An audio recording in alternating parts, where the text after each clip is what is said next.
आपण आता मागच्या ह्याच्यामध्ये मैनाकिनीचा पूर्व वृत्तांत बघितला आणि आता गोरक्षनाथ हे आपले गुरु मच्छिंद्रनाथ यांना त्या स्त्री राज्यातून बाहेर काढण्यासाठी निघालेले आहेत.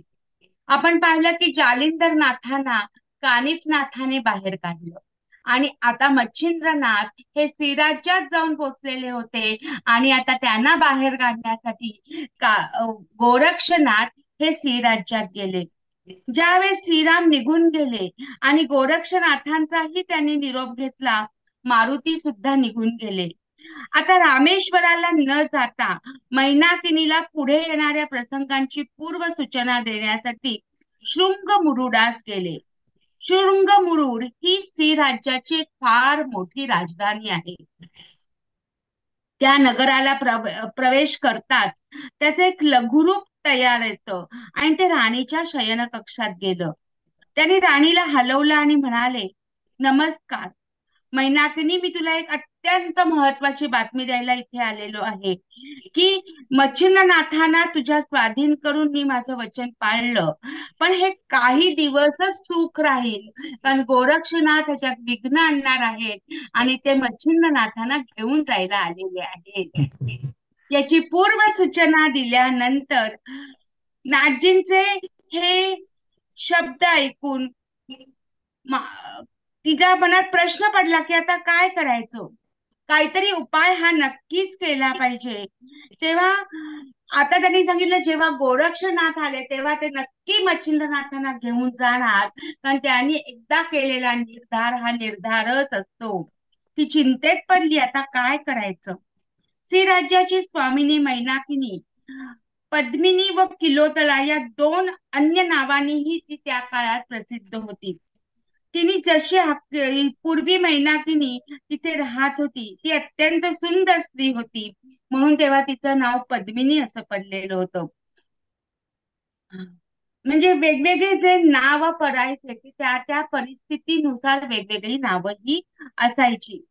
आणि नंतर पुढे आता तिला एक शाप मिळालेला होता. की काय शाप मिळालेला होता की माझी अभिलाषा धरून निर्लज्जपणे हसून तू जो माझा अपमान केला आहे म्हणून तुझं स्थानभ्रष्ट होईल आणि तुला श्रीराज्यात जावं लागेल. हा पूर्वी मिळालेल्या शापामुळेच मैनावती कुठे गेलेली होती, ही श्रीराज्यामध्ये मैनाकिनी गेलेली होती. मैनावती वेगळी आणि मैनाकिनी वेगळी, हे लक्षात घ्या. हा. मैनावती ही गोपीचंद राजाची आई आहे आणि हा. ही मैनाकिनी जी आहे ही श्रीराज्यात गेलेली होती. तिला एक शाप मिळालेला होता आणि त्या शापामुळे तिला श्रीराज्यात जावं लागलं होतं. लक्षात घ्या की ह्या दोन्ही गोष्टीच्या सुरुवातीला मैना मैना हे नाव आहे, पण मैनाकिनी ही श्रीराज्यात गेलेली स्त्री होती आणि मैनावती ही गोपीचंद राजांची मातोश्री होती. मैनाकिनी तिथे गेल्यानंतर त्यांनी पुढे सांगितलं की बच्छिंद्रनाथ तुझं स्वप्न पूर्ण करतील, तुला मीननाथ नावाचा एक मुलगा होईल आणि हे सगळं तुला त्या ठिकाणी मिळेल. पण एक वेळ अशी होईल की मच्छिंद्रनाथांपासून तुला दूर जावं लागेल आणि तो विरह तुला सहन करावा लागेल. या सगळ्याची मागच्या काही जन्मातल्या शापाची ती घटना होती. कालांतराने पद्मिनी त्या स्त्रीराज्याची रागिणी झालेली होती आणि ती तिथे राहत होती, तिचं तिथे काम सुरू होतं आणि त्यानंतर तिला मीननाथ नावाचा एक छान मुलगाही तिकडे झालेला होता. आता इकडे दर मजल करत आमचे गोरक्षनाथ या ठिकाणी येणार हे नक्कीच होतं. गोरक्षनाथ त्या ठिकाणी आले आणि त्या ठिकाणी आल्यानंतर त्यांनी ठरवलं आता आपल्याला आतमध्ये जायचंय, पण आतमध्ये प्रवेश कसा करणार. तर आतमध्ये फक्त कलाकारांना आणि तोही स्त्री कलाकारांना प्रवेश होता. आता पुढे काय करणार. तेवढ्यात गोरक्षनाथांना तिथे स्त्रीवेश धारण करून ते त्या ठिकाणी जाण्याचं हे त्यांनी ठरवलं.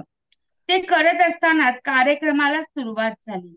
मृदुंगाचं कौशल्य, संगीत, उत्कृष्ट नृत्य पाहून तालासुरावर सगळेजण डोलू लागले.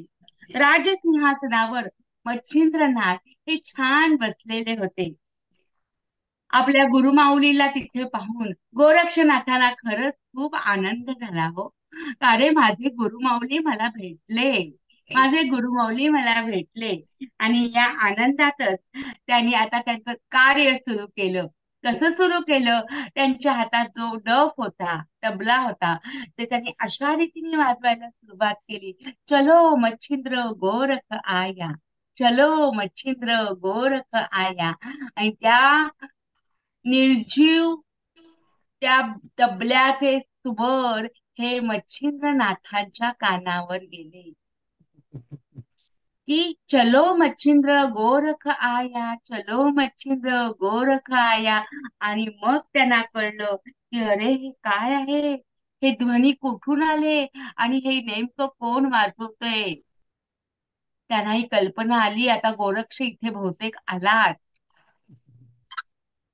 आणि मग हे सगळं पाहून गुरुदेवांच्या लक्षात आलं की नाही, आपल्याला इथून नेण्यासाठी गोरक्षनाथ हा आलेला आहे.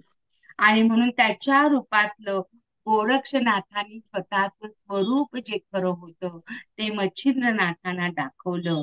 आणि मग गोरक्षनाथ आणि मच्छिंद्रनाथांची जी भेट झाली, त्या भेटीतला जो आनंद होता, डोळ्यातले ते अश्रू होते, ते गुरु शिष्याच्या नात्याचे अजोड असे होते. आणि ते तो प्रसंग पाहून मैनाकिनी जी होती तिच्याही डोळ्यामध्ये पाणी आलं. पण आता गोरक्षनाथ जे आले होते ते निघून जाण्यासाठी आलेले नव्हते, ते आले होते आपल्या गुरुंना घेऊन जाण्यासाठी. आणि मग गोरक्ष मच्छिंद्रनाथांची भेट झाली. गोरक्षनाथ तिथेच राहू लागले. आणि नंतर त्यांच्या हेतुविषयक सतर्क असणाऱ्या या मैनाकिनीनी मच्छिंद्रनाथांना तुम्ही इथेच राहा याच्यासाठी खूप प्रयत्न केले, की आपण जर ह्यांना आपल्या ताब्यात ठेवलं आणि इथे जाऊन दिलं नाही तर मच्छिंद्रनाथ नक्कीच राहतील असं मैनाकिनीला वाटत होतं. म्हणून तिने खूप प्रयत्न केले की नाही यांना जाऊन द्यायचं. पण गोरक्षनाथांना माहिती होतं हा सगळा भोगविलास आहे आणि आपले सद्गुरू या भोगविलासात राहून चालणार नाही. आणि म्हणून हे भोग नसून हे रोग आहेत आणि म्हणून त्याच्यात राहायचं नाही. आणि मच्छिंद्रनाथांचं मन वळवण्याचा प्रयत्न करत असतात. एक दिवशी ते आपल्या सद्गुरूंना म्हणजे मच्छिंद्रनाथांना म्हणाले, हे गुरुवर्य, तुमचे या स्त्रीराज्यात भोगविलासात राहणं खरोखर चुकीच आहे. नाथपंथाच्या दृष्टीने हे सगळं अयोग्य आहे. त्यामुळे ब्रह्मांड कीर्तीला बट्टा लागतो. आपण सदैव ब्रह्मस्थितीत रममान असणारे कवी नारायण आहात. तेव्हा या भूतलावर लोकांना सन्मार्गाला लावण्यासाठी तुम्ही आलेले आहात. तेव्हा आता तुम्हाला तेच करायचे जे तुम्हाला दत्तात्रयाने कार्य नेमून दिलेलं आहे. या भोगविलासातून तुम्हाला बाहेर यायचंय आणि तुमचं खरंच स्थान लोकांना दाखवून द्यायचंय, सन्मानाला लावायचंय, लोकांना उत्तम शिकवण द्यायची आणि त्यांच्या आयुष्याचा उद्धार करायचा आहे. आणि हेच तुमचं कार्य आहे, तेच तुम्ही मला शिकवलेलं आहे. मग तुम्ही इथे का थांबत आहात? नाही, आता मी तुम्हाला इथे थांबवून देणार नाही. गोरक्षनाथांच्या या शब्दातून पुन्हा एकदा मच्छिंद्रनाथांच्या मनात विरक्ती निर्माण झाली. बघा, गुरुच्या सानिध्यात आल्यावर शिष्याला विरक्ती येते, पण गुरुनी एवढा महान शिष्य तयार केला होता की त्यांच्या बोलण्याने परत मच्छिंद्रनाथांना विरक्ती यावी. हा केवढा मोठा नाथ संप्रदायाचा गुरु शिष्याचा इतिहास आहे बघा. आणि मग मच्छिंद्रनाथांनी श्रीराज्याचा त्याग करून त्यांच्या बरोबर येण्याचं ठरवलं. त्या दोघांनी एकत्र भोजन केलं आणि एक रात्र त्यांनी तिथे विश्रांती केली. त्या रात्री मच्छिंद्रनाथ मैनाकीला म्हणाले, प्रिये, गोरक्ष मला इथे घेऊन जाण्यासाठी आलेला आहे हे स्पष्ट आहे, पण तुझा मोह मला सुटत नाहीये. मी काय करू? गोरक्षनाथांकडे वैराग्य रूपी वज्र आहे. त्यामुळे मोहजालात अडकवण्याचे जेवढे प्रयत्न केले ते सर्व व्यर्थ गेलेले आहेत. कारण माझा शिष्य इतका उच्च दर्जाचा आहे की तुझे कोणतेही प्रयत्न तो फलद्रूप होऊन देणार नाही. कारण वैराग्याचं एक महाअस्त्र त्यांच्याकडे आहे. आणि मग या विचारात असताना ते तिला म्हणाले, आई, मच्छिंद्रनाथांना बरोबर घेऊन तीर्थयात्रेत जावं असं माझ्या मनात आहे. आणि ते ऐकून तिचं अंतःकरण गलबललं. आई हा शब्द गोरक्षनाथाने वापरलेला आहे, की आई, मच्छिंद्रनाथांना घेऊन बाहेर जावं असं. गोरक्षनाथ बोलायला तेवढे गोड आणि इतके छान होते हो. त्यांच्या एक एक शब्दातून ना माणसावर काय म्हणतो ना आपण, एक मोहजाळ व्हायचं. माणूस त्यांच्या बोलण्यात इतका अडकून जायचा. इतकी मोठी ताकद होती गोरक्षनाथांकडे. आणि मग एवढ्या मोठ्या वैभवात असणारा हा आधार एका क्षणात तुटणार होता. तेव्हा दीनवाणा चेहरा करून मैनाकीनी म्हणाली, गोरक्ष, तुम्ही आमचे ज्येष्ठ पुत्र, श्रीराज्याच्या संपूर्ण वैभवाचे मालक आहात. तुम्हाला अविचार करून कसं चालेल? आणि तुम्ही निघून गेलात तर म्हातारपणी आमचा सांभाळ कोण करणार? मीननाथांचं पालन पोषण कोण करणार? अशा प्रकारे ती गोरक्षनाथांना विनवत राहिली. पण मोठ्या राज्याचे मालक या शब्दाशी गोरक्षनाथांचं काहीच देणं घेणं नव्हतं. त्यांचं एकच ध्येय होतं, माझ्या गुरुमाऊलींना ह्याच्यातून बाहेर काढणं. आणि त्याप्रमाणे त्यांनी ठरवलं होतं, त्याप्रमाणे ते बाहेर पडणार होते. ते म्हणाले, आई, आम्ही योगी आहोत. आम्हाला या सुखाच्या उपभोगांचं काहीच वाटत नाही.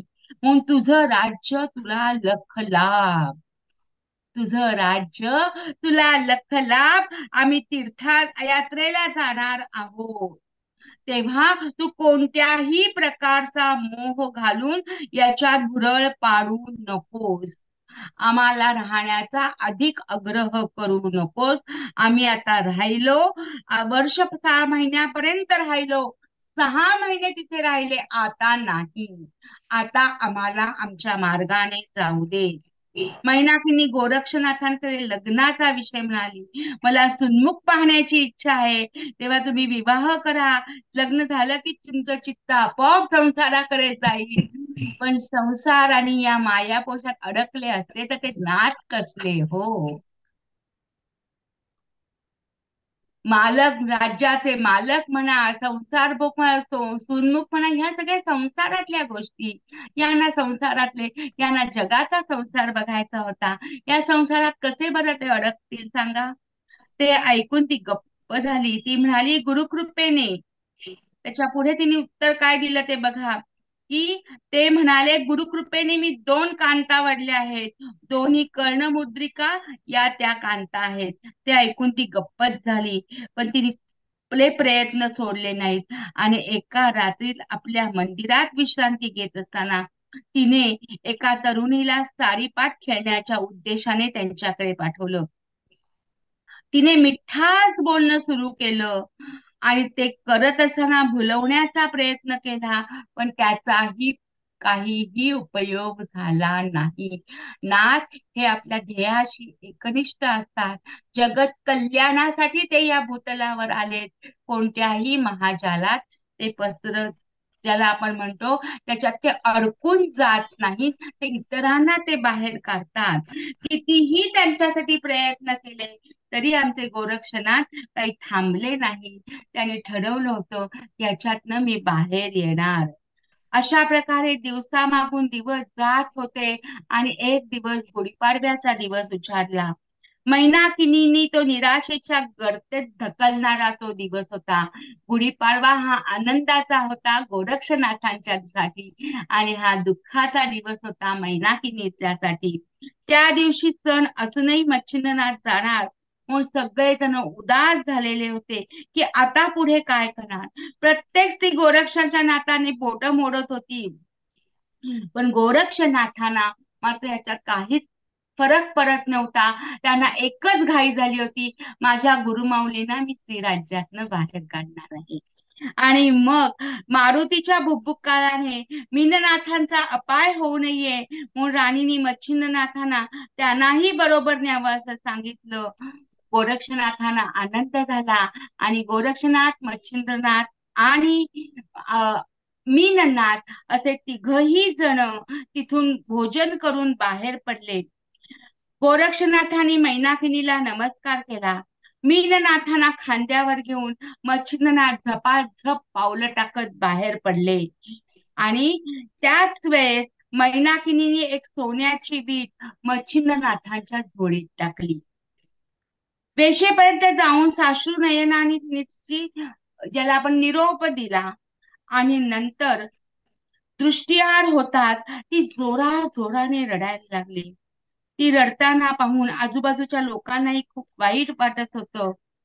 ते उलट नंतर त्याच्यातल्या एकाने तिला जवळ घेतलं आणि म्हणाले, त्याचे अश्रू पुसले, अगं वेडे, आज तुझ्या शापमुक्तीचा दिवस असताना तू अशी रडतेस का? श्रीराज्यात जातील असा शाप मिळाला होता आणि आज मच्छिंद्रनाथांना घेऊन गोरक्षनाथ बाहेर पडले, जे त्यांनी तिला शापातून मुक्त केलेलं होतं. हे कळण्यासाठी साधना नाथ पंथांनी सांगितले की अमुक एक गोष्ट का होते आणि त्या गोष्टीत आपण ती गोष्टीची तक्रार न करता आयुष्य कसं जगायचं असतं, हे सगळं साधनेच्या अनुषंगाने माणसांना कळत असतं. गोरक्षनाथ आले ते तिची शापमुक्ती करण्यासाठीच आलेले होते. आणि एकातून दोन गोष्टी त्यांनी केल्या. आपल्या मच्छिंद्रनाथांना बाहेर काढलं, मीननाथांना बाहेर काढलं आणि तिला शापमुक्ती दिली. म्हणजे एका वेळेस तीन घटना या इतिहासात आणि नाथपोथीच्या या कथेत लिहिल्या गेलेल्या आहेत. अशा प्रकारे तिचं सांत्वन करून मैनावतीला त्यांनी श्रीराज्यामध्ये नेलं. मच्छिंद्रनाथ श्रीराज्यात गेले ही घटना नवनाथ भक्तिसार या पोथीतली एक फार मोठी घटना होती. ही घटना नवनाथ भक्तिसार या अध्यायात प्रामुख्याने वाचली जाते आणि अनेक ते वाचत असताना अनेक दुःखातनं अनेक लोक हे दूर होत असताना आपल्याला दिसतात. आणि म्हणून नवनाथ भक्तिसार या ग्रंथातल्या 21 अध्यायात त्यांनी असं म्हटलेलं आहे की ऐथिया दुखाची सबळ कहाणी, उपरीचर वसूच्या पडली काही, मग तो विमानी बैसोनी तिये पाशी, विमान थयोनी तये अवनी, निकट पाटला कृपे करुनी, निकट येता धरल्या पाणी, म्हणे पापिनी हे काय, तू स्वर्गवासिनी शुभाननी, येथे आलीस शापे करोनी, ते शाप मोचन गे येथोनी, झाले आहे सुख मानिका. म्हणजे रडण्यात वेळ घालवण्यापेक्षा शापमुक्त झालीस या आनंदात तू राहा, असं या अध्यायाच्या प्रारंभी मालू नरहरीने सांगितलं आणि गोरक्षनाथांनी तिला ह्याच्यातून मुक्त केलेलं आहे. आणि मग नवनाथ भक्तिसारच्या प्रत्येक अध्यायाचं श्रवण या श्रावण महिन्यात केलं असता तुम्ही पण साधक सुद्धा अनेक पापातून तर मुक्त होतील, पण त्यांच्या पदरी पुण्य राशी जमा होतील आणि नवनाथ भक्तिसारच्या या आध्यात्मिक ग्रंथाचा आनंद घेईल. तेव्हा श्रावण महिना असल्यामुळे सगळ्यांनी या ग्रंथाचं एकदा तरी अध्ययन करावं ही मनोमन प्रार्थना. धन्यवाद. धन्यवाद. नमस्कार. नमस्कार.